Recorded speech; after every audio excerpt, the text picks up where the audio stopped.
कसं काय गोड मला नाही आवडत.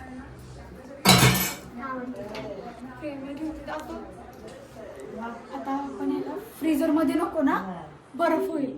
अरे फ्रीजर मध्ये नको ना, बर्फ होईल ना. ठेव, नको बर्फ लगेच होणार आहे बाई. नको नको कडक फ्रीज बघा फ्रीज मध्ये राहणार. थंड होईल छान. लिंबू पडतील त्यामध्ये.